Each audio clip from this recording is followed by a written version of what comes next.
अस्सलाम वालेकुम नाजरीन, आप देख रहे हैं INN चैनल। मैं हूं शेख अहमद अली।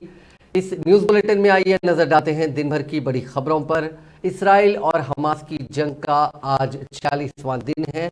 कतर की वजारत खारजा के मुताबिक इसराइल और हमास के दरमियान जंग बंदी कल यानी जुमे की सुबह 7 बजे, जो कि हिंदुस्तानी वक्त के मुताबिक 10:30 बजे शुरू होगी। उसी वक्त हमास 13 यरगमालियों को शाम 4 बजे हिंदुस्तानी वक्त के मुताबिक 7:30 बजे रिहा करेगा। उधर इसराइली फौज का कहना है कि फौजियों ने गुज़िश्ता 24 घंटों में हमास के 300 ठिकानों को तबाह किया है। साथ ही इसराइली वज़ीर आज़म बेंजामिन नेतन्याहू ने खुफिया एजेंसी मोसाद को हमास के दहशतगर्दों को पूरी दुनिया में तलाश करने का हुक्म दिया। उन्होंने यह हुक्म गाजा में जारी ऑपरेशन को बढ़ाते हुए दिया है। उन्होंने कहा कि हमास के अस्करियत पसंद जहां भी हों उन्हें पकड़ा जाए। ज़्यादातर रहनुमा कतर और बैरूत में रहते हैं। गाजा के सबसे बड़े अल-शिफा अस्पताल के डायरेक्टर मोहम्मद अबू सुलेमा को गिरफ्तार कर लिया गया। ये इत्तला अस्पताल के चीफ ऑफ डिपार्टमेंट ने एक न्यूज़ एजेंसी को दी। उन्होंने कहा कि सलमिया के अलावा कई सीनियर डॉक्टरों को भी गिरफ्तार किया गया है। इसराइल की खबरसां एजेंसी कान ब्रॉडकास्टर ने कहा कि शिनबीट और इसराइल की इंटेलिजेंस एजेंसियां उनसे पूछगछ कर रही हैं। अबू सुलमिया को गाजा के जुनूबी हिस्से की तरफ जाते हुए IDF ने गिरफ्तार कर लिया था। हैदराबाद में मौसम अचानक तब्दील हो गया। जुमेरात की सुबह से शहर मुकम्मल तौर पर अबर आलूद है और कई मकामात पर बारिश हो रही है। मलकपेट, करमन घाट, चंपापेट, संतोष नगर, LB नगर, ओपल, तारनाका, जियागुड़ा, मेहदीपट्टनम, अमीरपेट, SR नगर, जुबली हिल्स और पुराने शहर के कई इलाकों में बारिश हुई, जिससे सड़कें ज़ेर-ए-आब आ गईं। महकमे मौसमियात ने ऐलान किया है कि जुमेरात को हैदराबाद के कई इलाकों में मूसलाधार बारिश का इम्कान है। जुमेरात से इस महीने की 26 तारीख तक बारिशें होंगी, जिसके पेश नज़र GHMC के अहदेदारों ने DRF और म्यूनसिपल अमले को अलर्ट कर दिया है। हैदराबाद के मौसमियाती मरकज़ ने कहा कि खलीज बंगाल में हवा के कम दबाव की वजह से रियासत के कई मकामात पर गरज चमक के साथ बारिश का इम्कान है।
चीफ इलेक्टोरल ऑफिसर विकास राज ने कहा कि असेंबली इंतखाबात के पेश नज़र रियासत भर में 35,635 पोलिंग सेंटर्स कायम किए गए हैं।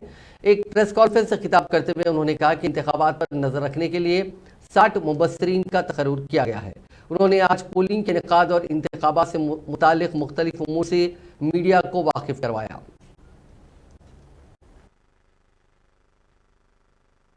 Total మా దగ్గర పోలింగ్ స్టేషన్స్ 35,655 ఉన్నాయి, including auxiliary polling stations.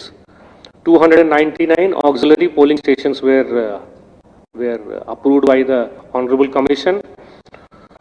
So దీంతో సహా టోటల్ నంబర్ ఇప్పుడు 35,655 అవుతుంది. As against this, we are going to use 59,779 ballot units because కొన్ని చోట్ల నేను ఇంతకు ముందు చెప్పినట్టు 2, కొన్ని చోట్ల 3, ఒక ప్లేస్లో 4 బ్యాలెట్ యూనిట్స్ కూడా వాడడం జరుగుతుంది. Final day of of nomination అంటే 10th తర్వాత ఎలక్టరల్ రోల్ని ఫైనలైజ్ చేసి నెక్స్ట్ 2-3 డేస్లో అందరూ రిటర్నింగ్ ఆఫీసర్స్ క్యాండిడేట్స్కి ఎలక్టరల్ రోల్ కాపీ కూడా ప్రింట్ చేసి ఇచ్చారు. ఇప్పుడు దాని మీద marked copy of electoral roll తయారు చేస్తున్నారు. Of course that is for the presiding officers. Commissioning of EVMs and director general police Anjani Kumar ने पुलिस के आला अहदेदारों को हिदायत दी है कि वह असेंबली इंतखाबात के दौरान सबसे ज्यादा मसाइल वाले इलाकों में सिक्योरिटी पर खुसूसी तवज्जो दें। गुज़िश्ता इंतखाबात के मुकाबले इस बार पुलिस ने 20% ज़्यादा मसाइल वाले इलाकों की निशानदही की है। इसके पेश नज़र उन इलाकों में इजाफी फोर्सेस को तैनात किया जाएगा। खासतौर पर डीजीपी ने इंटेलिजेंस निज़ाम को मज़ीद सरगर्म बनाने के इक़दाम की हिदायत दी। तेलंगाना असेंबली इंतखाबात से पहले district election officer Ronald Ross और कमिश्नर पुलिस हैदराबाद संदीप शैंडलिया ने इलेक्शन कमीशन के मुबस्सिरीन को रायदही के दिन किसी भी वाक़े से पाक और मुनसिफाना पोलिंग को यकीनी बनाने के लिए किए जाने वाले जामे इक़दाम की तफसीलात से वाकिफ करवाया। ये इजलास Telangana state police integrated command and control centre में मुनक्किद हुआ। रोनाल्ड रॉस ने अहम इक़दाम और निगरानी के लिए असरी टेक्नोलॉजी की ज़रूरत पर जोर दिया। उन्होंने वेबकास्टिंग, मराकज़ रायदही की निगरानी, हिसास पोलिंग मराकज़ पर माइक्रो ऑब्जर्वर्स की सूरत हाल से वाकिफ करवाया। उन्होंने कहा कि ईवीएम्स मुंतकिल करने वाली गाड़ियाँ जीपीएस ट्रैकिंग सिस्टम से लैस होंगी। कमिश्नर पुलिस ने रायदही के दिन किए जाने वाले सिक्योरिटी के इंतजाम की तफसीलात से वाकिफ करवाया। तेलंगाना असेंबली के इंतखाबात के लिए इस्तेमाल होने वाली ईवीएम जुमेरात को जांच करने के लिए मरकजी इलेक्शन कमीशन ने हिदायत दी है। इसकी इत्तला पहले ही तमाम सियासी जमातों को देने को कहा गया और जांच के दौरान इंतखाबात के मुबस्सिरीन मौजूद रहे। मरकजी इलेक्शन कमीशन ने कहा कि तमाम सियासी जमातें मुतमईन होने के बाद ही ईवीएम्स को मुहरबंद किया जाएगा। तेलंगाना असेंबली इंतखाबात के पेश नज़र पुलिस की जानिब से बड़े पैमाने पर तलाशी मुहिम अंजाम दी जा रही है। आज गच्चीबौली पुलिस स्टेशन के हुदूद में बोटानिकल गार्डन के पास एक कार को रोककर तलाशी ली गई, जिसमें से पुलिस को 5 करोड़ रुपए बरामद हुए। मालूम हुआ कि रकम एक ताजिर की है, ताहम मुनासिब दस्तावेजात न होने पर रकम को IT डिपार्टमेंट के हवाले कर दिया गया। तेलंगाना असेंबली इंतखाबात में ज़ाब्ते अखलाक के नफाज पर अमलावरी के दौरान इलेक्शन कमीशन की सख्त कार्रवाई जारी है। करोड़ों रुपए की शराब जब्त हो रही है। इसके बाद ही सोशल मीडिया पर एक वीडियो वायरल हुआ जिसमें शराब के कार्टून तकसीम किए जा रहे हैं। पुलिस की अदम मौजूदगी में मुखालिफ ग्रुप के लोग वीडियो ले रहे थे। तकसीम करने से एतराज़ पर वीडियो लेने वाले कार्टून को ज़मीन पर फेंक दिया, जिसकी वजह से शराब की बोतलें फूट गई। इस वीडियो में यह वाज़ेह नहीं हो सका कि शराब तकसीम करने वाली पार्टी कौन है।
तेलंगाना में असेंबली इंतखाबी मुहिम रूज पर पहुंच गई है। बड़ी जमातों के कायदीन बतदरीज हैदराबाद पर तवज्जो मरकूज कर रहे हैं। हैदराबाद में 25 तारीख को एक अजीम जलसे आम के लिए बड़े पैमाने पर इंतजाम किए जा रहे हैं, जिसमें वज़ीर आला चंद्रशेखर राव शिरकत करेंगे। इस माह की 25 तारीख को बीजेपी की जानिब से वज़ीर आज़म और BRS की जानिब से वज़ीर आला की इंतखाबी मुहिम हैदराबाद में मुनक्किद की जाएगी। वज़ीर आज़म नरेंद्र मोदी और वज़ीर आला चंद्रशेखर राव जलसों से खिताब करेंगे। इंतखाबी मुहिम का अख्तिताम इस महीने की 28 तारीख को होगा। चीफ मिनिस्टर चंद्रशेखर राव ने कहा कि अगर BRS को एक मरतबा फिर बरसर इख्तिदार लाया गया तो हुकूमत अक़लियती नौजवानों के लिए खुसूसी इंफॉर्मेशन टेक्नोलॉजी पार्क कायम करेगी। उन्होंने महेश्वरम में इंतखाबी जलसे से खिताब किया, जहां से वज़ीर तालीम सबिता इंदिरा रेड्डी मुकाबला कर रही हैं। తుక్కుగూడ ప్రాంతం మీ అందరికీ తెలుసు. ఈ మధ్య 52 కొత్త పరిశ్రమలు వచ్చినాయి. అక్కడికి వారు చొరవ తీసుకుంటా ఉన్నారు. ఆ పద్ధతిలో 52 కొత్తవి వచ్చినాయి. జిల్లా కలెక్టరేట్ ఇక్కడికి సమీపంలోనే ఉంది. దాని పక్కనే ఫాక్స్కాన్ ఇండస్ట్రీ కూడా వచ్చింది. 1,00,000 మందికి ఉద్యోగాలు వస్తాయి. దానిలో 1,00,000 మంది పిల్లలకు ఉద్యోగ అవకాశాలు వస్తాయి. ఇంకా మంచి విషయం ఏంటంటే ఆ ఫాక్స్కాన్ వ్యాడు అక్కడ చైనాలో ఉన్నటువంటి పెద్ద కంపెనీ ఒకటి మళ్ళీ మూసుకొని నాకు ఇంకా కొంత జాగా ఇవ్వండి ఇక్కడికే వస్తామని చెప్పినాడు. అట్లా వాడు వచ్చి అది కూడా ఫైనల్ అయిపోతా ఉంది, ఆల్మోస్ట్ దగ్గర పడ్డది. అది ఒక్కసారి అయిపోయిందంటే 2-3 లక్షల మంది కూడా ఉద్యోగాలు వస్తాయని చెప్పి నేను మీ అందరికి తెలియజేస్తా ఉన్నా. ఈ రకంగా పరిశ్రమలు తేవడంలో కానీ, మీ అభివృద్ధి పనులు కానీ, మీ మౌలిక వసతుల గురించి కానీ, మీ తాగునీటి గురించి కానీ, మీ రోడ్లు బాగా చేయడం గురించి కానీ వారు పడే తపన మామూలుగా ఉండదు. ఆమె మంత్రిని అనుకోదు, ఒక సామాన్య కార్యకర్తను మహేశ్వరం నుంచి అనుకొని ఆమె గర్వం లేదు. నిగర్వి ఎప్పుడు కూడా గర్వపడే మనిషి కాదు. చాలా హుందాతనంగా గౌరవంగా పద్ధతిగా ఉంటూ తన నియోజకవర్గాన్ని హైదరాబాద్ నగరాన్ని మొత్తం అంతా కూడా బ్రహ్మాండంగా చేస్తారు.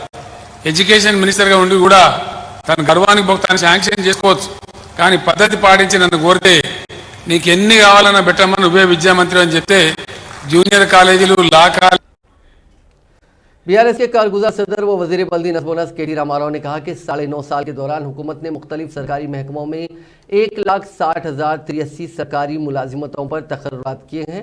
उन्होंने कांग्रेस और बीजेपी से सवाल किया कि उनकी इख्तियार वाली रियासतों में कितने सरकारी मुलाजिमतों पर तकर्रुरात किए गए, उसकी तफसीलात पेश करने आया उनमें हिम्मत है। उन्होंने सवाल किया शहर के एक होटल में तेलंगाना की तरक्की पर वजीर मौसूफ ने एक पावर पॉइंट प्रेजेंटेशन पेश किया। 6 నుంచి మరి 2014 దాకా 1956 నుంచి 2014 దాకా రకరకాల రూపాల్లో తెలంగాణ ఉద్యమం నడిచిన విషయం మీకు తెలుసు. చివరికి జూన్ 2, 2014 నాడు తెలంగాణ ఏర్పడ్డ విషయం కూడా మీకు తెలుసు. Next slide please. Just wanted to give you an understanding of what Telangana was in 2014 and what it is in 2023. We have done number of administrative decentralization measures. We have taken number of administrative decentralization measures.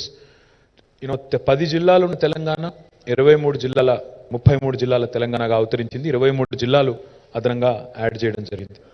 Revenue division గతంలో 43 ఉండేది, ఇవాళ 74 డివిజన్లుగా 74 revenue డివిజన్లుగా Telangana అవతరించింది. మున్సిపాలిటీలు కనుక చూసుకున్నట్టయితే ఆ సంఖ్య తప్పుంది. 68 మున్సిపాలిటీలు ఇవాళ 143 అయినాయి. 143 మున్సిపాలిటీలు అయినాయి. మండలాలు కూడా చాలా పెంచుకున్నాము. 459 మండలాలు ఉన్న తెలంగాణ 612 మండలాలైంది. అదేవిధంగా తాండాలను గిరిజన గూడాలు. वजीर फाइनेंस हरीश राव ने पेश कयासी की है कि बीजेपी को सिर्फ एक सीट पर कामयाबी मिलने वाली है। सदाशिवपेट में रोड शो से खिताब करते हुए हरीश राव ने कांग्रेस और बीजेपी को शदीद तनकीद का निशाना बनाया। उन्होंने कहा कि कांग्रेस की जानिब से किए गए वादों पर भरोसा नहीं किया जा सकता।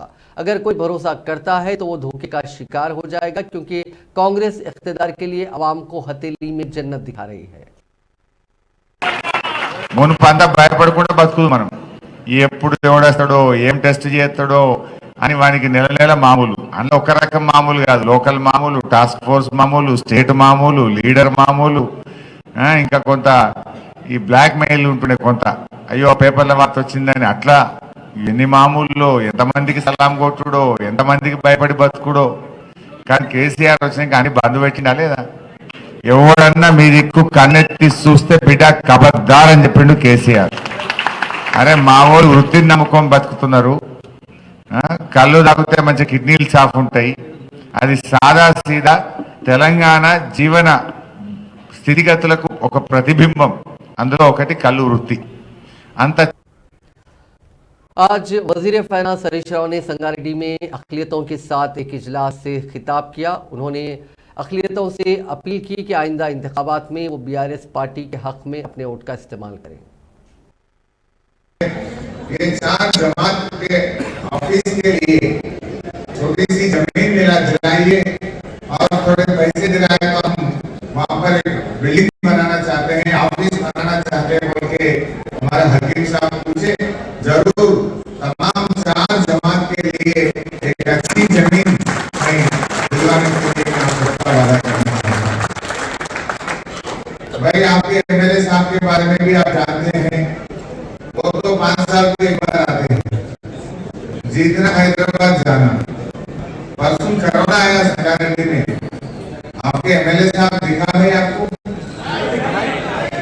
जितना प्रभाकर हराने से भी वो आगे संगारेड्डी में सदाशिवपेट में गांव में वो आपको भरोसा दिए, मेरे पास आके इंजेक्शन रेमडेसिविर होना, दवाखाने में इंतजाम करो, ऑक्सीजन होना बोल के मेरे पीछे पड़ के वो हार भी गए, लेकिन आपके लिए काम करे। जगह लोग डर रहे बोले तो मुझे बुलाए थे चिंता प्रभाकर साहब। कोरोना के टाइम में मैं भी आके आपके महलों में फिरे, आपको भरोसा देने का हम कोशिश करें। संगारेड्डी दवाखाने में 2-3 दिन में बैठ के ऑक्सीजन का कलेक्टर को सबको लेके जाके पूरी सहूलत करने का हम उसके लिए इंतजाम करें, हम काम कर चुके हैं। बस आपसे एक ही गुजारिश करना चाहता हूँ, आज केसीआर साहब आने के बाद संगारेड्डी को मेडिकल कॉलेज दिए, नर्सिंग कॉलेज दिए, रोड्स का अच्छा काम हो रहा, थोड़ी अच्छी सहूलत आज बन रहा है। आगे हम जो मेट्रो रेल है उसको संगारेड्डी तक लाने के लिए हम कोशिश करेंगे। अपना जो शादी खाना जब हमारे हकीम भाई चेयरमैन थे, वो शादी खाना बनाया दीनदयाल खान फंक्शन, वो जमाने में जब केसीआर साहब हकीम साहब मिलके दीनदयाल खान फंक्शन बनाए, वो अभी हाल अच्छा नहीं है, 30 साल हो गए, उसके नया शादी खाना बनाने का जरूरत है। मैं वादा करता हूँ 2 करोड़ रुपए से एक अच्छी शादी खाना हम बनाएंगे। अब शादी को बात करते सीएम साहब 1 लाख दे। निजामाबाद में बीआरएस की इंतखाबी मुहिम के दौरान अवाम के ग्रुप के मुबैना हमले में बीआरएस का एक कारकुन जख्मी हो गया। ये वाकया बोधन असेंबली हल्के के पिदबली गांव में उस वक्त पेश आया जब 2 ग्रुप्स के अरकान में झगड़ा हो गया। एक ग्रुप में बाज मकामी देहाती थे, तमाम बीआरएस के कारकुनों ने इल्जाम लगाया कि कांग्रेस के बाज हामियों ने उन पर हमला किया, जिसके नतीजे में कारकुन जख्मी हो गया क्योंकि उस कारकुन पर कुर्सी फेंकी गई। तमाम कांग्रेस के कैडर ने इल्जाम लगाया कि बीआरएस के कारकुनों ने उन पर हमला किया। पुलिस ने मुदाखलत करते हुए उन ग्रुप्स को मुंतशिर कर दिया।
कांग्रेस पार्टी ने इल्जाम लगाया कि तेलंगाना ही मुल्क की ऐसी वाहिद रियासत है जहां पर फसल बीमा पर अमल नहीं किया जाता। AICC media incharge Ajay Kumar ने हैदराबाद में मीडिया से बात करते हुए कहा कि हुकूमत किसानों के मामले में नामुनासिब काम कर रही है। उन्होंने रियासत की हुक्मरान पार्टी पर किसान मुखालिफ होने और कर्जों को माफ करने में पार्टी की नाकामी का इल्जाम लगाया। 70% से ऊपर आबादी और तेलंगाना की भी वही आबादी जो पॉपुलेशन है, उन लोग के लिए क्रॉप इंश्योरेंस सिर्फ तेलंगाना में ही नहीं है। फसल बीमा योजना जो हम हिंदी भाषी प्रदेश में बोलते हैं कि crop insurance only state in India where the government doesn't give crop insurance. क्या फार्मर्स के बारे में सोचते हैं ये आदमी, देख लीजिए, सचमुच में एंटी फार्मर है। अब केसीआर साहब और बीआरएस पार्टी ने आश्वासन दिया था कि 1 लाख क्रॉप लोन वेवर करेंगे, वो भी 0/0।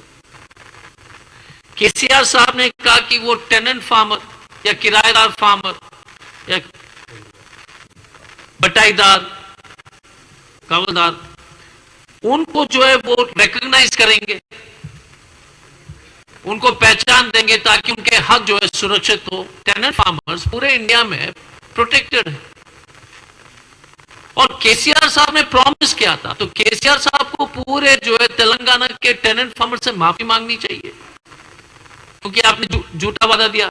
आपने 1 लाख करोड़ का जो है लोन वेवर की बात कही, आपने नहीं किया। Because of the dirty bad governance of KCR, 91%, 91%, 91% जो फार्मर्स है उनके ऊपर 1.5 लाख का ये डेट है, ऋण है, डेट पर farmer 1.5 lakh, among the highest in the country.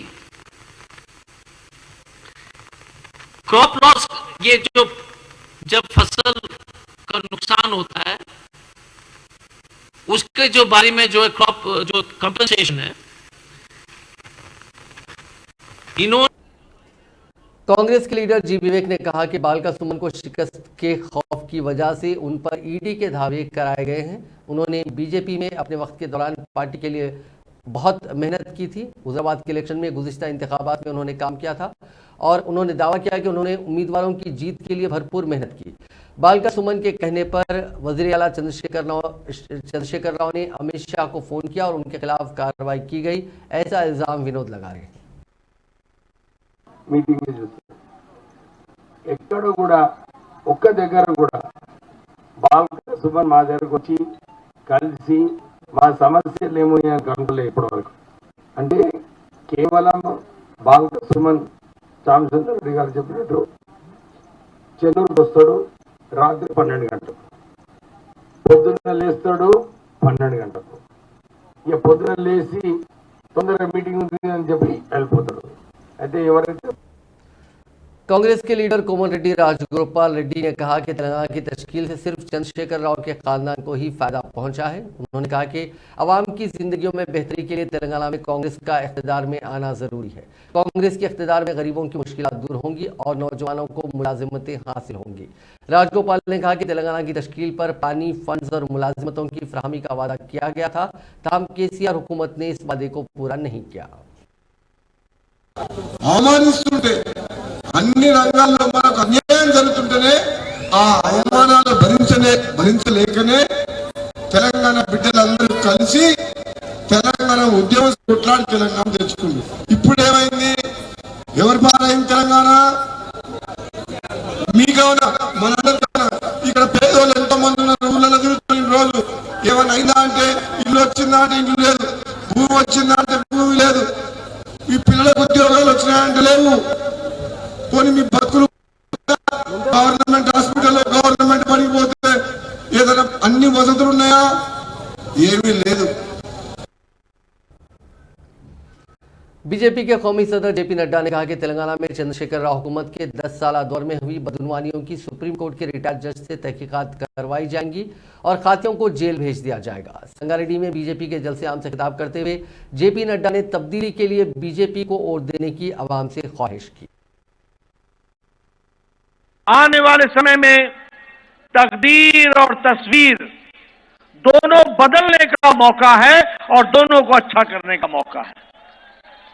इसलिए भारतीय जनता पार्टी के प्रत्याशियों की तरफ से मैं आपको ये बताने आया हूं कि यह चुनाव अगर बीजेपी जीतती है तो तेलंगाना की तस्वीर और तकदीर जरूर बदलेगी, ये बात पक्की है। मैं यहां ये भी आपको बताना चाहता हूं कि जिन लोगों ने तेलंगाना के लिए लड़ाई लड़ी और तेलंगाना अलग प्रदेश बने, इसके लिए अपना जीवन लगाया, उन लोगों को पीछे करके आज केसीआर ने सिवाय अपने परिवार को बढ़ाने के और कोई काम नहीं किया।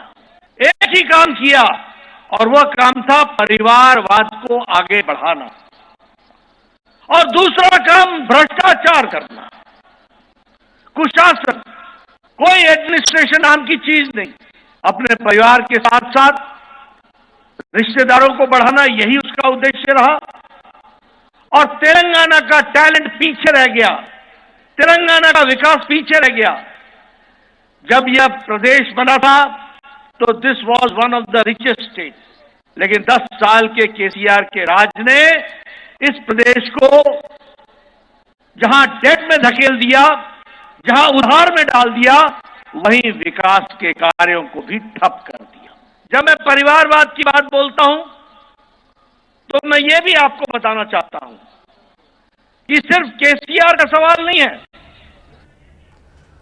आंध्र प्रदेश के जिले गुंटूर के पेदो गोराला मंडल के कोंकणी गांव में एक ही खानदान के 3 अफराद का बेदर्दी से कत्ल कर दिया गया। पुलिस ने बताया कि 55 साला ए सांबा शिवराव, उनकी बीवी 50 साला ए आदि लक्ष्मी और बेटे 30 साला नरेशन का नामालूम अफराद ने उनके घर में घुसकर बड़ी ही बेदर्दी से कत्ल कर दिया। ये वाकया जुमेरात की सुबह की अवलीन सातों में पेश आया। पुलिस ने शुबा किया कि जायदाद का तनाज़ा इस वारदात की अहम वजह समझा जाता है। इस वारदात के मुजरिमीन बशमूल सांबा शिवराव की बहू ने पुलिस के सामने खुद सुपुर्दगी अख्तियार कर ली है। बेटे की लाश को मुंतकिल करने के लिए रकम न होने पर मजबूर बाप ने दरख्त के साए में ही उसकी लाश को रख दिया। ताहम उसकी बिपता सुनकर मकामी अफराद आगे आए, जिन्होंने उसकी लाश की न सिर्फ मुंतकिली बल्कि उसकी आखिरी रसूमात का इंतजाम किया। ये वाकया तेलंगाना के जिले निजामाबाद में पेश आया। पड़ोसी रियासत आंध्र प्रदेश के नेल्लूर से ताल्लुक रखने वाला एक जोड़ा नरेश और पद्मावती निजामाबाद जिले के बालकुंडा मंडल में वाक़ उतवारा पेट में मुकीम थे। ये जोड़ा ईंटों की भट्टी में काम करता था। इस जोड़े के बेटे की सेहत खराब हो गई, जिसके बाद उसको उन्होंने अस्पताल मुंतकिल किया, जहां डॉक्टर्स ने उसका मुआयना करने के बाद उसको मुर्दा करार दिया। अपने बेटे की लाश को ले जाने के लिए उसके पास रकम ना होने पर उसने अस्पताल के अहाते में ही एक दरख्त के करीब उसकी लाश को रख दिया और वो वहीं बैठा रहा। उसको देखकर मकामी अफराद उसके करीब पहुंचे और सूरत हाल से वाकिफियत के बाद उन्होंने न सिर्फ अस्पताल से लाश की मुंतकली को अपनी जानिब से रकम देते हुए यकीनी बनाया, बल्कि उसकी आखिरी रसूमात में भी मदद की। इनकी भट्टी के मालिक ने भी इस सिलसिले में रकमी ताउन किया। ऑनलाइन गेम में रकम हार जाते हुए मकरूज हो जाने वाली तालिब इल्म ने खुदकशी कर ली। ये वाकया रियासत तेलंगाना के जिले वरंगल में पेश आया। जराये के मुताबिक नरसमपेट से ताल्लुक रखने वाला परीशांत इंटरमीडिएट साल दुवम में जेर तालीम था। वो फ़ोन में ऑनलाइन गेम्स खेलने की आदत का शिकार हो गया था और वो काफ़ी रकम हार चुका था। उसने खर्च की अदायगी के लिए 2 लाख रुपए मुख्तलिफ ऐप से ऑनलाइन हासिल किए थे। रकम के नुकसान मखरूज होने और घर वालों को मालूम होने पर क्या होगा, उस कैफियत से 2-4 होकर कल रात उसने अपने मकान में फांसी ले ली। पुलिस ने इस सिलसिले में केस दर्ज करके छानबीन शुरू कर दी है। सुप्रीम कोर्ट की पहली खातून जज के तौर पर खिदमत अंजाम देने वाली जस्टिस एम फातिमा बीवी का जुमेरात को इंतकाल हो गया। उनकी उम्र 96 साल थी। उन्होंने अदालत उज़्मा में आला ओहदे पर फायज होने वाली पहली मुस्लिम खातून होने का एजाज़ भी हासिल किया। फातिमा बीवी 29 अप्रैल 1992 को अपनी रिटायरमेंट तक सुप्रीम कोर्ट की पहली खातून जज थी। अपनी रिटायरमेंट के बाद उन्होंने कौमी इंसानी हुकूक कमीशन की रुकन के तौर पर खिदमत अंजाम दी। इसके बाद उन्होंने तमिलनाडु के गवर्नर के तौर पर भी खिदमत अंजाम दी और 1989 में फातिमा बीवी से शुरू होने वाले सुप्रीम कोर्ट के 71 सालों में सिर्फ 8 खवातीन को जज मुकर्रर किया गया। 30 अप्रैल 1927 को केरला में पैदा होने वाली फातिमा बीवी को उनके वालिद ने कानून की तालीम हासिल करने की तरगीब दी। उन्होंने 1950 में बार काउंसिल के इम्तिहान में टॉप किया और बार काउंसिल की गोल्ड मेडल जीतने वाली पहली खातून बन गई। फातिमा बीवी 1989 में सुप्रीम कोर्ट की पहली खातून जज बनी।